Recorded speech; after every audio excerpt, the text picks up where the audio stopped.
Summer used to mean escape. Now, in certain circles, it means concentration. Because what the Instagram feed rarely captures about August in the Hamptons is this: the linen, the polo, the garden dinners, the charity tents. Much of it is surface language. The deeper function is strategic.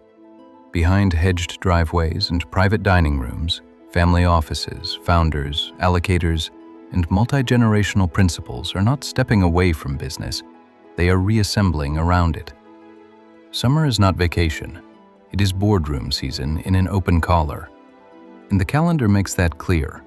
Polo Hamptons returns to Bridgehampton on July 18th and 25th, 2026, while a family office and private wealth legacy summit is scheduled for August 25th and 26th in Southampton. These are not leisure-side footnotes.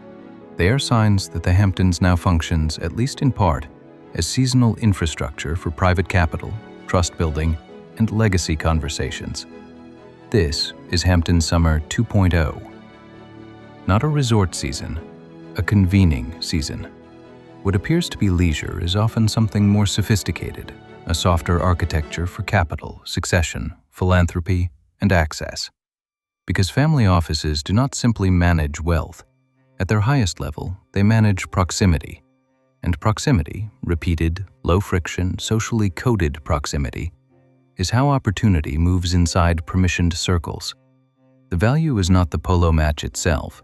It is who remains after it, who stays for dinner, who becomes familiar, which conversation continues the next morning. That is how relational capital compounds.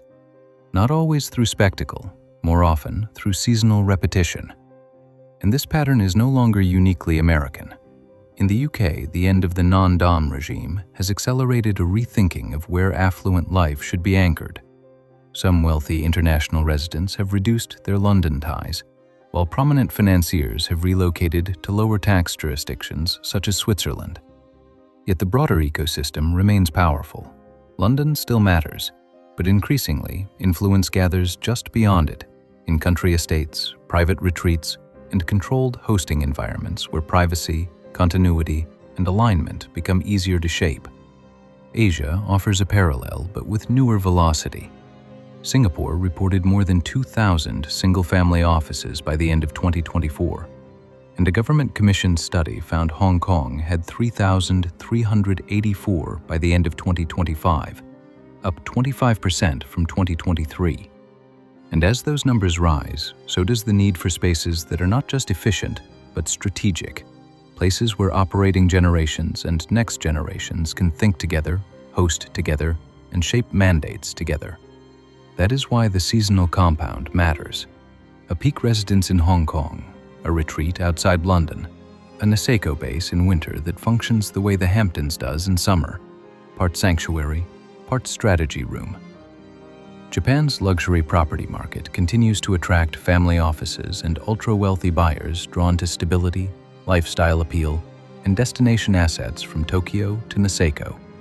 This is the psychological shift underneath all of it.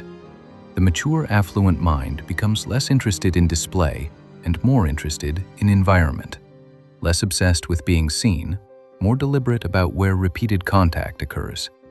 Because eventually, the wealthy understand that geography is not neutral. Where you spend the season shapes who you keep encountering, and who you keep encountering shapes what becomes possible. The house is not just a house. The summer calendar is not just a calendar. It is infrastructure for trust, for succession, for relational capital, for the quiet choreography of legacy. The leisure aesthetic remains, but the function underneath it has changed. The calendar is not leisure, it is leverage. And the real question is not who can afford the summer, it is this: where does your network summer?